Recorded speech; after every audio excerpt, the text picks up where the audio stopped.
परमेश्वर, तुझे आभार मानतो देवा. प्रभू जे काही वचन आता घेणार आहे, आजच्या वचनाद्वारे तू आम्हाला स्पर्श कर. तुझ्या वचनाद्वारे तुझ्या लेकरांना आशीर्वाद दे. तुझ्या वचनाद्वारे तुझ्या लेकरांना परमेश्वर तू स्पर्श कर देवा. आमचं हृदय तुझ्या वचनाकडे लागू दे. प्रभू म्हटला, मी तुमच्या बरोबर आहे, मी तुम्हाला सोडत नाही, मी तुम्हाला कधी टाकणार नाही. तो देव नेहमी आपल्या लेकरांशी त्याच्या वचनाद्वारे बोलणारा देव आहे. धन्यवाद येशू, धन्यवाद येशू. सर्व गौरव तुला देतो प्रभू येशूच्या नावामध्ये. आमेन. Praise the lord. बोलो यीशु मसीह की, बोलो राजा की राजा की जय. Thank you Jesus. धन्यवाद येशू, धन्यवाद येशू. Hallelujah, hallelujah. डोळे बंद केले, आपण प्रार्थना केली. Praise the Lord. हालेलुया. आणि खरोखर देव आपल्यामध्ये आहे. किती लोक विश्वास ठेवतात? Praise the Lord. आज खरोखर आनंदाची गोष्ट आहे की तर प्रभूने आपल्याला पाहिलेलं आहे, सगळ्यात महत्वाचं. Praise the Lord. आणि तो देव आपल्याला या वचनाद्वारे बोलणार आहे.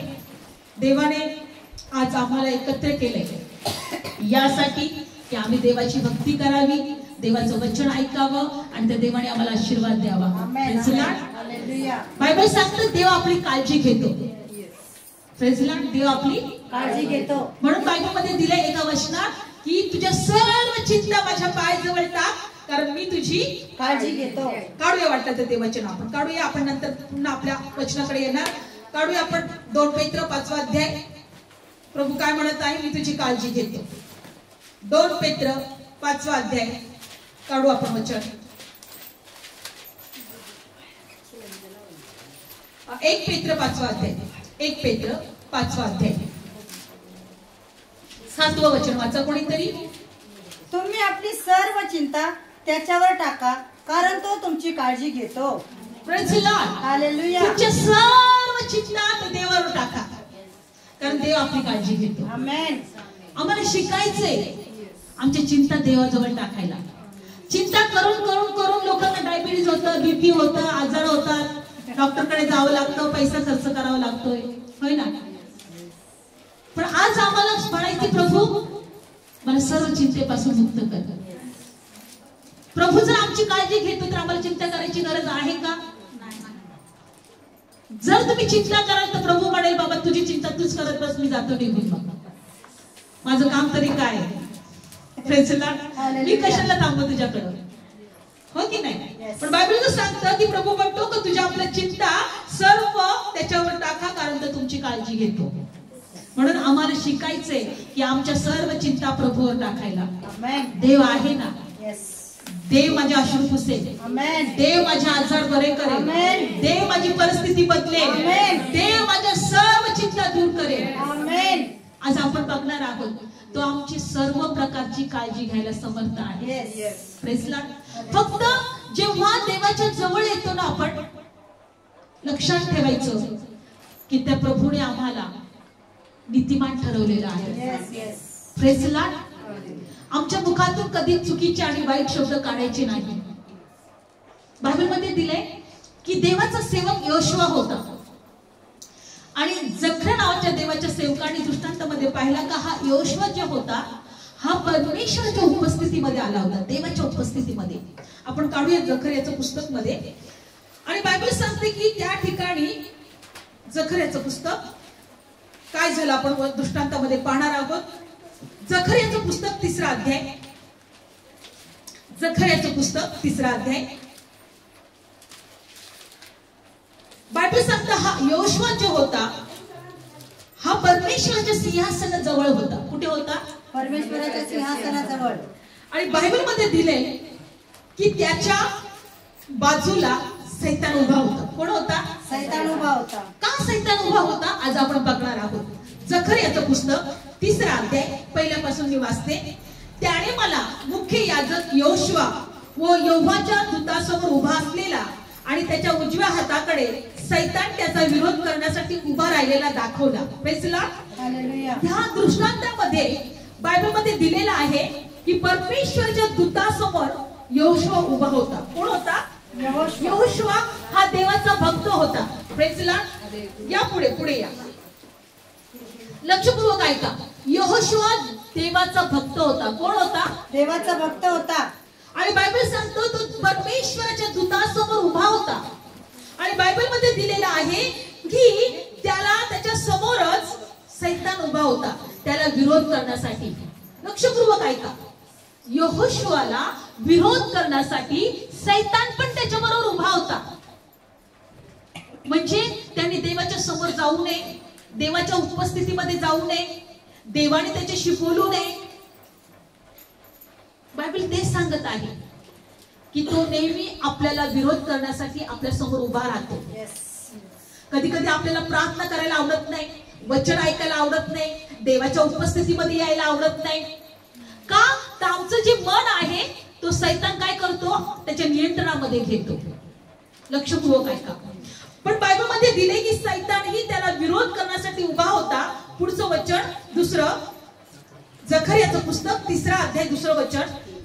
आणि यहोवाने सैतानाला म्हटले, अरे सैताना, परमेश्वर तुला धमकव, यरूशलेम ज्याने निवडले आहे तर यहोवा तुला धमकाव, हा अग्नीतून ओढून काढलेला कोलीत नव्हे काय? बायबल सांगतं यहोशुआ हा देवाचा भक्त होता आणि परमेश्वराने त्याला सेवेसाठी बोलवलं होतं. पण सैतान त्याला विरोध करत होता. सैतान त्याला सेवा करण्यासाठी काय करत होता? विरोध करत होता. आणि बायबल सांगते की परमेश्वर स्वतः त्याच्या बाजूला उभा राहिला.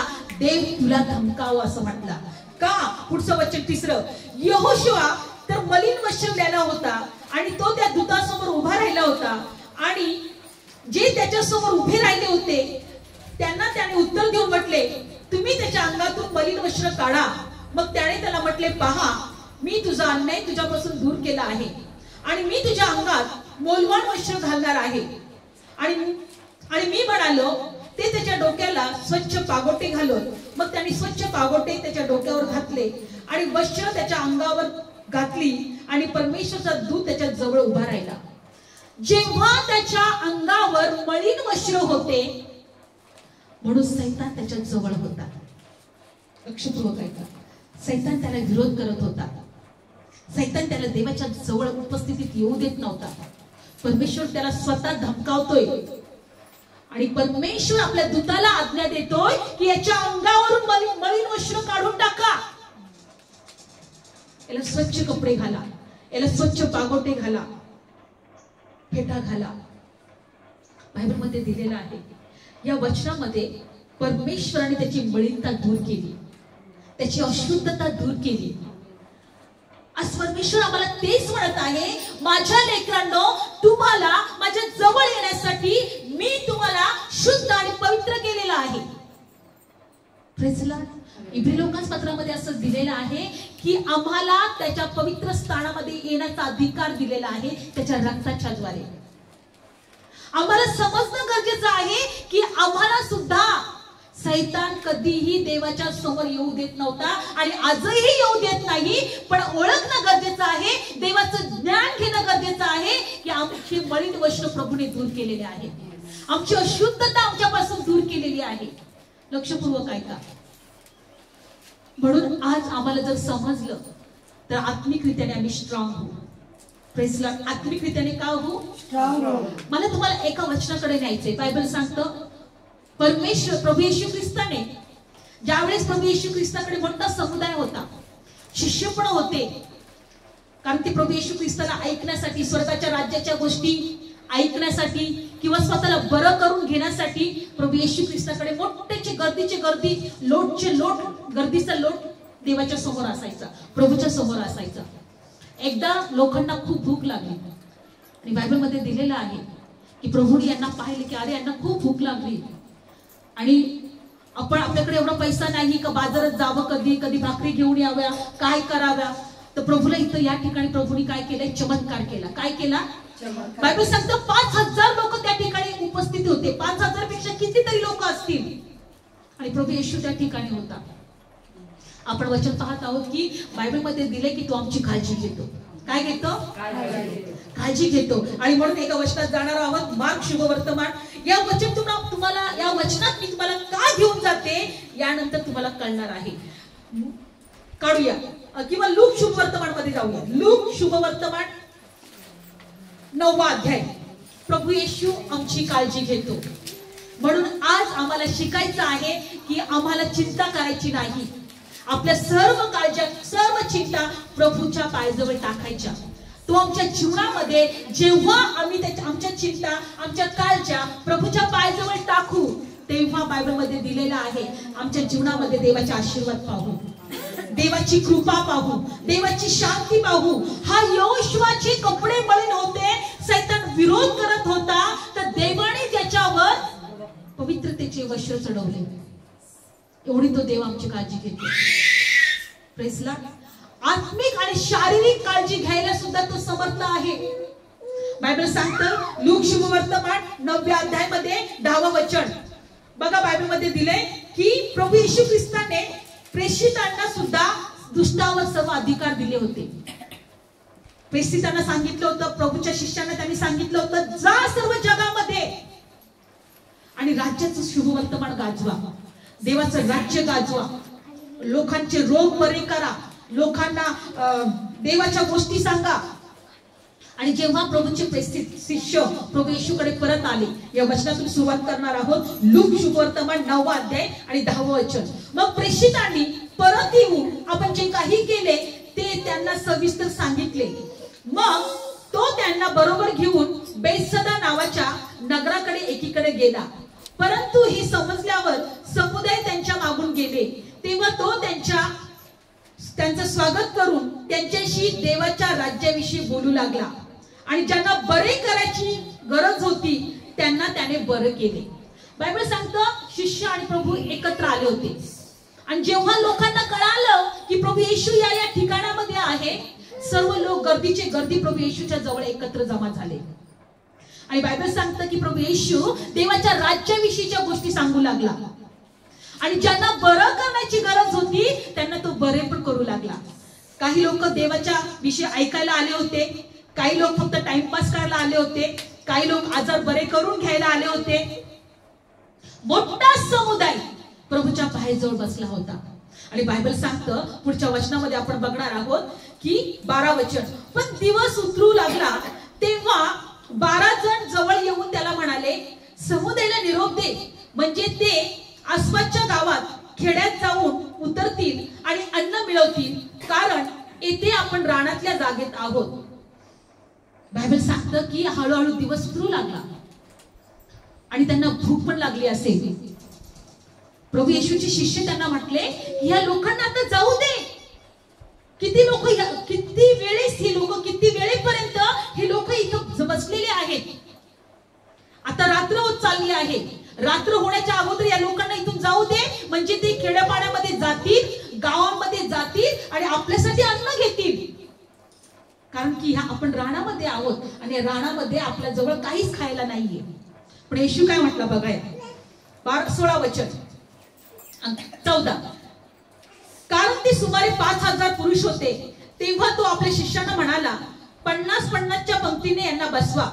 मग त्यांनी त्याप्रमाणे तसे केले व सर्वांना बसवले. 16. आणि त्याने त्या 5 भाकरी ते 2 मासे घेतले आणि वर आकाशाकडे पाहून त्यांना आशीर्वाद दिला आणि ती मोडून समुदायाला वाढण्याकरता शिष्यांजवळ दिले. तेव्हा ते सर्व जेवून तृप्त झाले आणि त्यांनी मोडलेल्या तुकड्यातले ते त्यांना उरले होते ते 12 टोपल्या भरून उचलून घेतले. लक्षपूर्वक ऐका, सर्वांना भूक लागली होती. शिष्य म्हटले की या सर्व लोकांना आता इथून पाठवून दे, आपल्याकडे काही खायला नाहीये.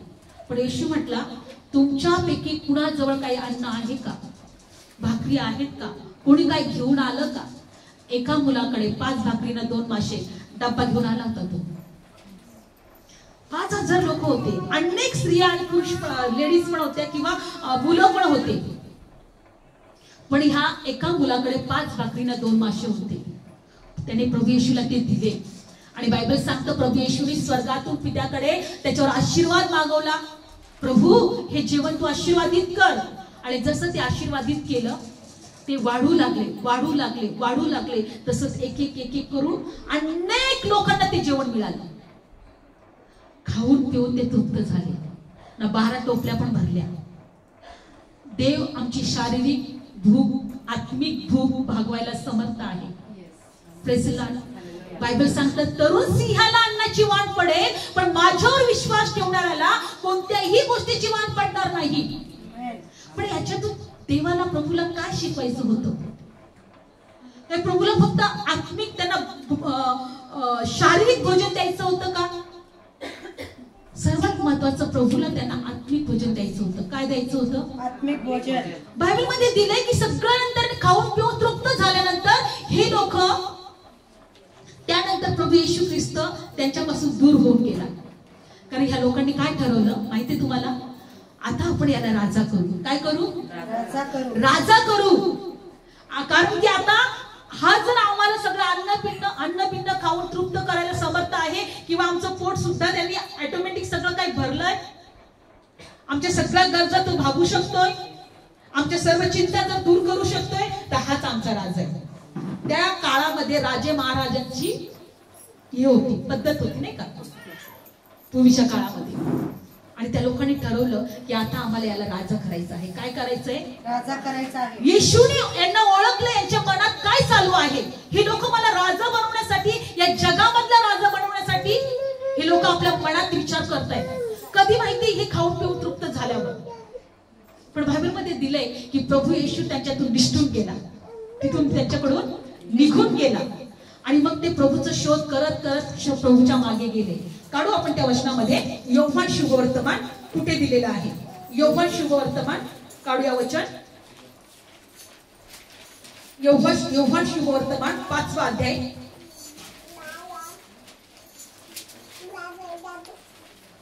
धन्यवाद येशू. योहान शुभवर्तमान या वचनातून आपण काहीतरी शिकतो.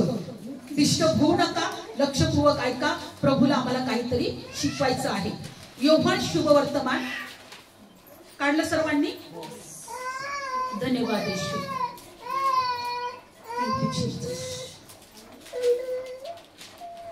आणि बायबल सांगतं, पहिल्यांदा या वचनाकडे पाहूया आपण. योहान शुभवर्तमान 6वा अध्याय 6वा आणि 14 वचन. योहान शुभवर्तमान 6वा अध्याय आणि 14 वचन. तेव्हा जो चमत्कार त्याने केला ते पाहून ती माणसं म्हणू लागली की जो जगात येणारा भविष्यवादी तो खरोखर हाच आहे. या वास्तव आपल्याला राजा करण्याकरता ते येऊन आपल्याला बळाने करणार आहे, किंवा मला जबरदस्ती म्हणणार आहे आता तू आमचा राजा हो. हे जाणून येशू स्वतः पुन्हा एकटाच डोंगरात निघून गेला.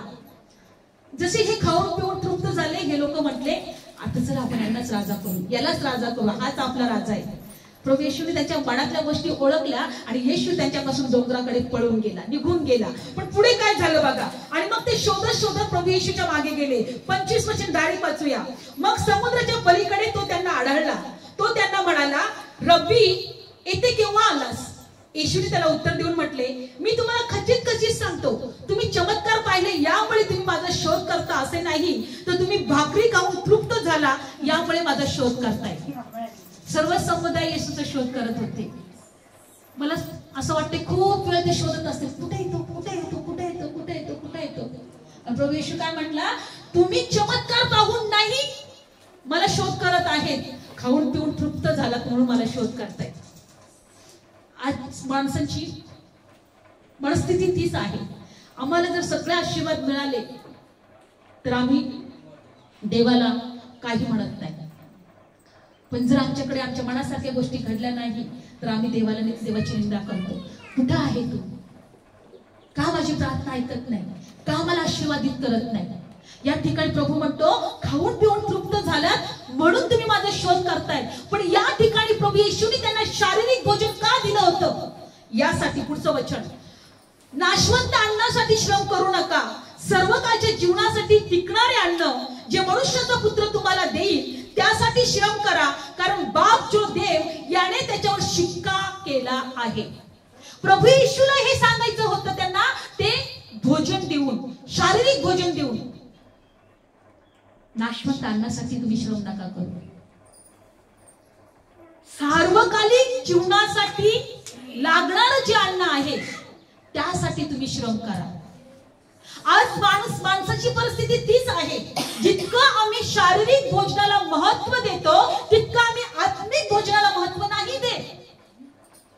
सार्वकालिक जीवनासाठी टिकणारं अन्न म्हणजे प्रभूचं वचन आहे.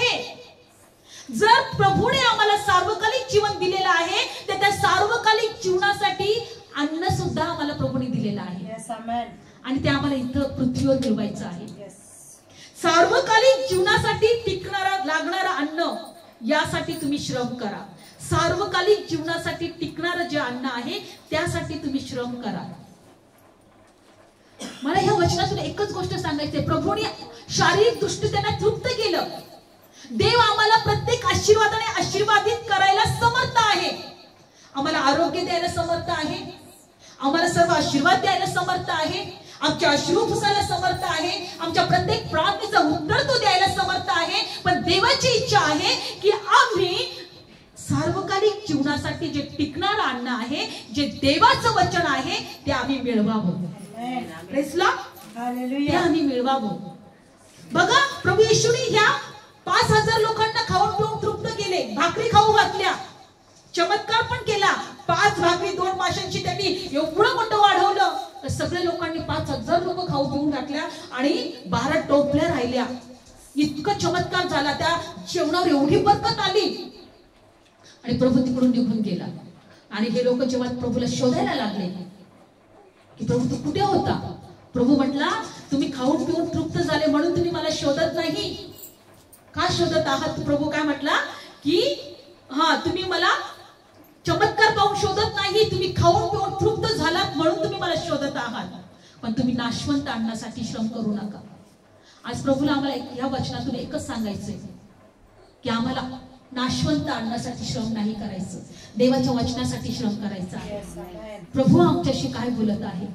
मी सुरुवातीला तुम्हाला सांगितलं त्याच्या तुमच्या सर्व चिंता त्याच्या पायाजवळ टाका, तो काळजी घेतो.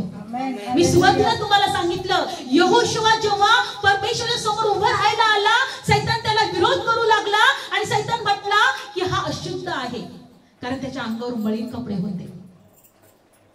प्रभू येशू म्हटला याचे मळीन कपडे काढून टाका. प्रभू येशू म्हटला, परमेश्वर म्हटला याचे मळीन कपडे काढून टाका. देवाने आम्हाला त्याच्या समोर उभे राहण्यासाठी आमच्या सर्व शुद्धतेतून आम्हाला शुद्ध आणि पवित्र केलेलं आहे. आम्हाला समजणं गरजेचं आहे. जर आम्ही अन्न देवाचं वचनच आम्हाला समजलं नाही तर सार्वकालिक जीवनामध्ये आम्ही काय देवाच्या समोर उभे राहणार आहोत? योशुआला कळालं की अरे माझी अशुद्धता परमेश्वराने दूर केली. सैतान तिथं उभा राहिला होता. यहोशुआचे कपडे मळीन होते म्हणून तो विरोध करत होता, कारण यहोशुआला याजक होण्यासाठी परमेश्वराने निवडलेला होता, पण सैतान विरोध करत होता. त्या ठिकाणामध्ये परमेश्वराने स्वतः सैतानाला धमकावलं. काय केलं? त्याला धमकावलं आणि देवदूतांना म्हटलं याचे मळीन वस्त्र काढून टाका, याला पवित्र वस्त्र घाला, न्यायपणाचे वस्त्र घाला, याला चांगला सुंदर पागोटे घाला किंवा ते फेटा असतो ते घाला, तारणाचे वस्त्र याच्या अंगावर चढवा, कारण याला मी माझी सेवा करण्यासाठी निवडलेला आहे. आज परमेश्वराने आमच्यासाठी काय केलंय?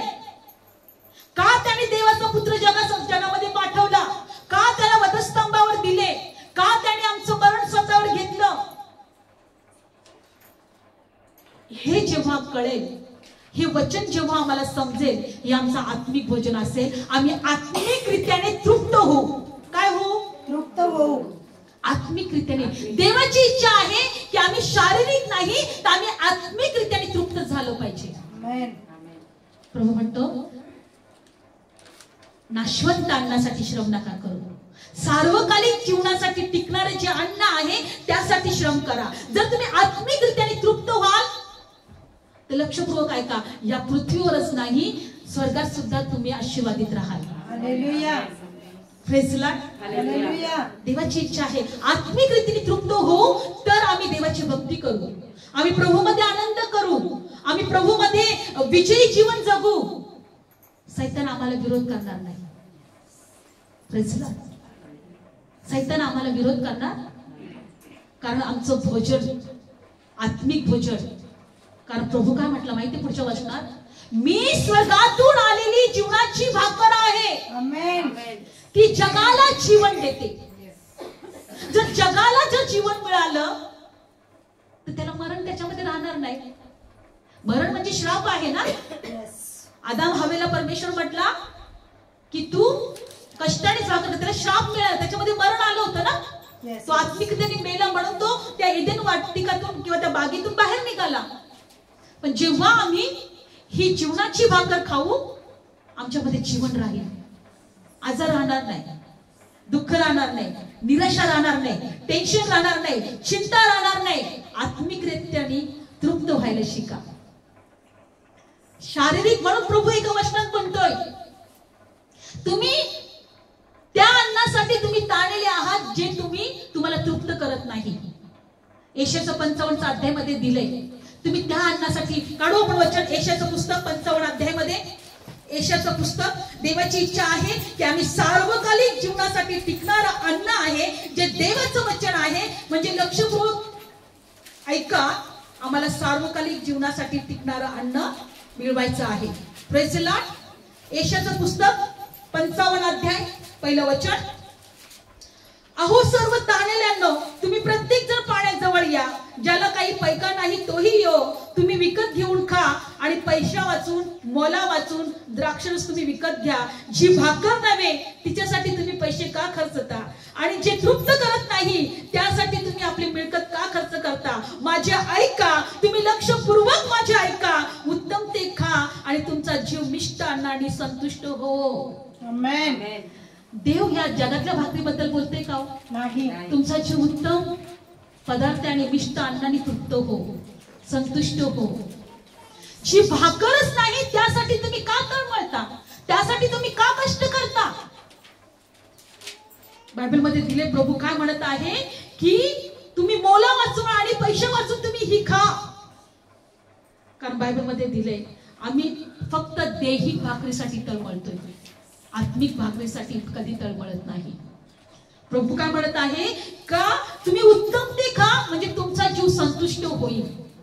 जर तुम्ही वचनारूपी भाकर तुम्ही खात आहात, आत्मिक भोजन तुम्ही रोज करत आहात, लक्षपूर्वक ऐका, तुम्ही आत्म्यामध्ये स्ट्रॉंग राहाल, हालेलुया. आत्म्यामध्ये बलवान राहाल, आमेन. आत्म्यामध्ये शांती राहील. माणूस फक्त देहाच्या भाकरीविषयी विचार करतो, आत्मिक भाकरीविषयी कमी विचार करतो. प्रभू येशूने 5000 लोकांना भाकर यासाठी खाऊ घातली कारण प्रभूला म्हणायचं होतं की नाशवंत अन्नासाठी श्रम करू नका. देव बाप तुम्हाला जो अन्न देईल, जे सार्वकालिक टिकणार जे अन्न आहे, जे पित्याने त्याच्यावर शिक्का मारलेला आहे, त्यासाठी तुम्ही श्रम करा. यस. आमेन.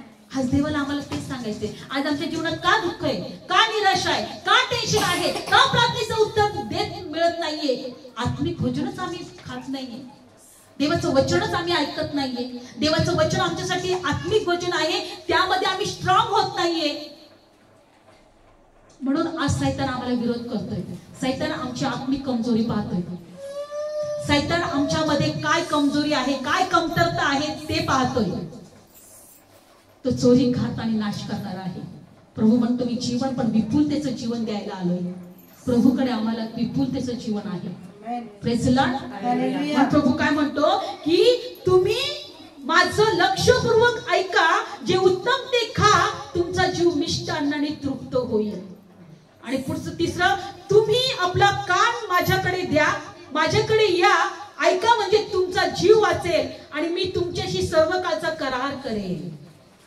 प्रभू म्हणतो मी सर्व काळचा करार करेल. बायबलमध्ये दिलेला आहे देवाचं वचन सार्वकालिक जीवनासाठी लागणारं अन्न आहे. काय आहे? सार्वकालिक जीवनासाठी. जसं आम्हाला या जगामध्ये आज भौतिक किंवा आमचा शारीरिक भोजन आहे की नाही, रोज आम्हाला जेवावं लागतं की नाही, हो की नाही? कधी कधी काही लोक 8 दिवसाचं भरून ठेवतात, महिनाभराचं किराणा भरून ठेवतात, भरतात की नाही? कोणी वर्षभराचं धान्य भरून ठेवतं ना. शेतकरी लोक वर्षभराचं धान्य भरून ठेवतात. जर कामगार लोक असेल किंवा कोणी नोकरदार असेल, ते महिनाभराचं 1 तारखेला गेला पाहिजे म्हणून महिनाभराचं भरून ठेवतात. आमच्या ह्या जीवनामध्ये आम्हाला आत्मिक भोजन सार्वकालिकासाठी इथंच मिळवायचंय. जोपर्यंत जिवंत आहे तोपर्यंत सार्वकालिक जीवनासाठी श्रम करा. सार्वकालिक जीवनासाठी लागणारं अन्न देव तुम्हाला देत आहे, त्यासाठी श्रम करा. आज मला एकच गोष्ट शिकवायचंय, जर तुम्ही देवाच्या वचनासाठी तुम्ही भुकेले व्हाल, देवाच्या वचनासाठी तुम्ही ताणलेले व्हाल. देवाच्या लेकरांनो, सैताना समोर तुम्ही उभे राहा. बायबल सांगतं तुम्ही त्याला आडवा म्हणजे तो तुमच्यापासून पळेल. आम्हाला स्वतः बलवान व्हायचे, आम्हाला स्वतः बलवान व्हायचे. हा, म्हणून इफिसियन्स 6 अध्यायामध्ये दिलंय की तुम्ही प्रभूमध्ये बलवान व्हा. दिलं की नाही? संपूर्ण शस्त्र सामग्री स्वतःवर घ्या. आम्हाला स्वतः बलवान होऊन शस्त्र सामग्री स्वतःवर घ्यायचे आणि सैतानासमोर उभं राहायचे. देवाचं वचन प्रभू येशू ही जीवनाची भाकर आहे, ती भाकरी खाऊन आम्हाला तृप्त व्हायचे. आज कित्येक लोकांना बायबल घेतलं की त्यांना झोप येते. बायबल वाचलं कळतच नाही, काही लोकांना कळतच नाही काय लिहिलंय हे, काय माहिती कसं सगळं डोक्यातच घुसत नाही. कित्येक लोकांना कुणाच्या सेवकाकडून ऐकलं त्यांच्या लक्षात राहत नाही त्यांनी काय ऐकलं होतं. सैतान हा वचन चोरणारा आहे. त्याला आमचा पैसा नको, सोनं नको, काही नको, वचन चोरतो तो. प्रभू म्हणतो की माझी वचनं ज्याला लाभतात त्याला जीवन लाभतं. Praise the lord. ती वचन तो चोरून घेतो, कारण वचनाद्वारे आमचे आशीर्वाद आहे. आम्ही संतुष्ट होतो, आम्ही तृप्त होतो, आम्हाला आरोग्य मिळतो, आमच्या जीवनात शांती राहते, आमच्या जीवनात देवाची कृपा राहते आणि सार्वकालिक जीवनासाठी टिकणारी भाकर ती आहे. Praise the Lord. बायबल सांगतं प्रभूने शारीरिक भोजन त्यांना दिलं, पण ते प्रभू म्हटल्यानंतर ते म्हटलं नाही, तुम्ही आता नाशवंत अन्नासाठी नका श्रम करू. सार्वकालिक जीवनासाठी टिकणारं जे अन्न आहे, जे मनुष्याचा पुत्र प्रभू येशू तुम्हाला देईल, त्यासाठी तुम्ही श्रम करा. हे डोक्यात ठेवायचंय का परमेश्वराने जर आम्हाला सार्वकालिक जीवनासाठी निवडलेलं आहे, तर आता आम्हाला आत्मिक भोजन जमा करायचंय. जितकं तुम्ही आत्मिक भोजन जमा कराल तितकं सर्व स्वर्गामध्ये सार्वकालिक जीवनामध्ये तुम्ही असं स्ट्रॉंग राहाल. Praise the Lord. किती लोकांना आठवते बायबल सांगते मिस्र देशामध्ये यहोशूआला कोण होता? यहोशूआच ना. मिस्र देशामध्ये कोण होता? तो योशबनी 7 वर्षासाठी अन्न जमा करून ठेवलं होतं. किती वर्षासाठी?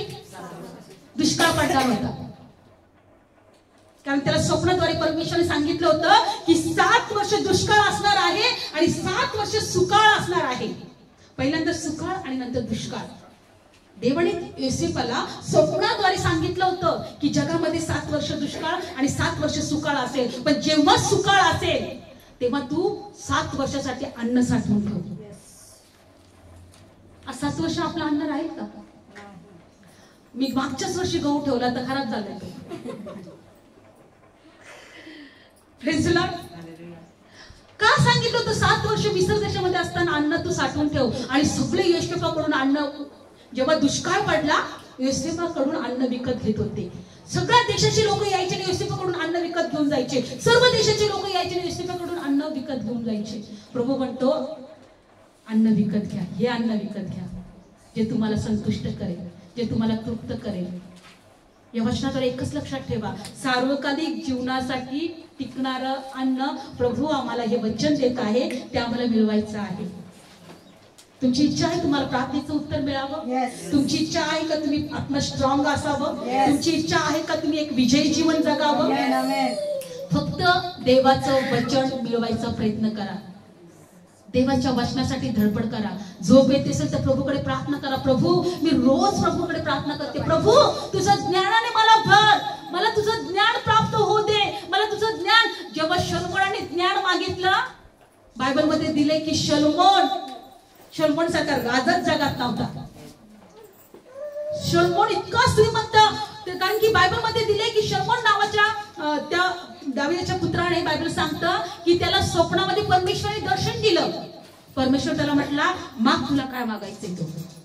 तो म्हटला प्रभू मी छोटा आहे आणि मी आता एक राजा झालेला आहे, पण मी कसं राज्य करावं, मी कसं तुझ्या लोकांचा न्याय करावा, मला तू ज्ञान दे. काय मागितलं शलोमोनाने? ज्ञान. मला तू ज्ञान दे. परमेश्वर त्याला काय म्हटला? शलोमोन तू दीर्घायुष्य मागितलं नाही, कोणत्या राजावर तू आपला विजय मागवून, शत्रूवर विजय मागितला नाही, तू माझ्याकडे ज्ञान मागितलंय. खूप मोठी गोष्ट मागितली तू माझ्याकडे, मी तुला ज्ञान पण देतो, त्याच्यानंतर दीर्घ आयुष्य पण देतो आणि शत्रूवर प्रत्येकावर तू विजय मिळवशील. आमेन. अशा गोष्टी पण देतो. बायबल सांगतं शलोमोन सारखा राजा झाला नव्हता. त्याच्या राज्यामध्ये बायबलमध्ये सोन्याच्या ढाली होत्या, इतकं सोनं होतं. लोक त्या शलोमोन राजाकडे पृथ्वीच्या कानाकोपऱ्यातून त्याचं ज्ञान ऐकायला यायचे, ज्ञान ऐकायला. त्याला पैसा द्यायचे, त्याला सोने हिरे मोती द्यायचे आणि निघून जायचे. ते म्हणायचं खरंच देवाचं ज्ञान तुझ्या जवळ आहे. आज आम्हाला एकच गोष्ट, जर तुम्ही देवाच्या वचनासाठी धडपडाल ना, देवाचं वचन ऐकण्यासाठी तुम्ही तहानेले आणि भुकेले व्हाल ना, तृप्त केले जा. आमेन. तृप्त केले जा.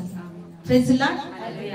तू मेरे जीवन की रोटी है, तू मेरे जीवन का पानी है, तू मेरे जीवन की रोटी है, तू मेरे जीवन का पानी है. खाता रहूं पीता रहूं, खाता रहूं पीता रहूं, तेरी ही महिमा गाता रहूं, तेरी ही महिमा गाता रहूं.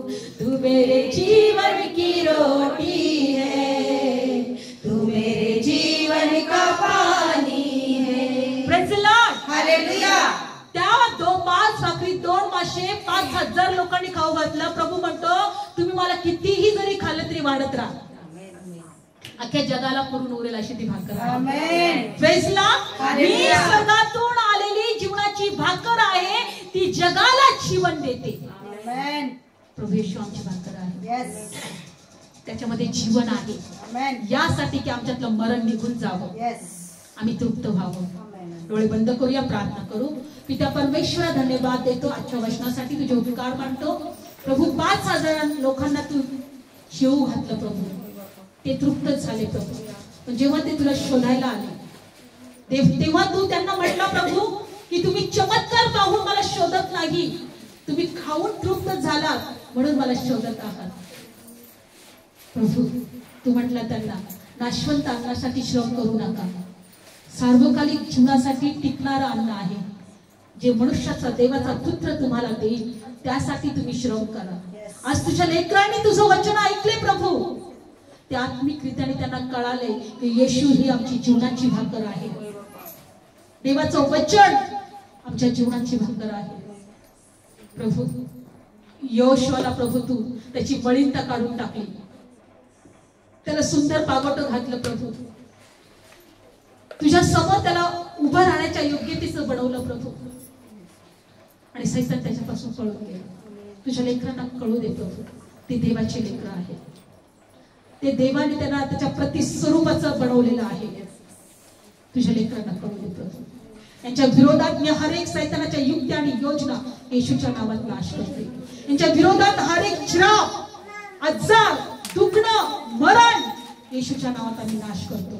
कारण ज्याला जीवनाची भाकर लाभते त्याच्यामध्ये जीवन आहे. आमेन. तुझ्या लेकरांना परमेश्वरा या वचनाद्वारे तू स्पर्श केला, धन्यवाद. आशीर्वादित कर. जे आजारी आहेत, जे त्रासात आहेत, जे दुःखात आहेत, जे निराशात आहेत, आजच्या वचनाद्वारे ते संतुष्ट होते, ते तृप्त केले जाऊ दे रे बाप्पा. तुझ्या लेकरांच्या हर एक प्रार्थनेचं उत्तर दे. या वचनासाठी धन्यवाद देतो प्रभू की तू आम्हाला प्रत्येक गोष्टीने तृप्त करणारा देव आहे. शारीरिक, आत्मिक, भौतिक आशीर्वाद देणारा तू देव आहे. आज तुझ्या लेकरांना आशीर्वादित कर. पवित्र आत्मा प्रत्येकाला स्पर्श कर. धन्यवाद येशू. तुझ्या लेकरांची भेट घेतली प्रभू, धन्यवाद येशू. सर्व गौरव आम्ही तुला देतो, सर्व प्रार्थना प्रभू येशूच्या नावात मागतो. आमेन. एक जोरदार टाळी प्रभू येशूसाठी.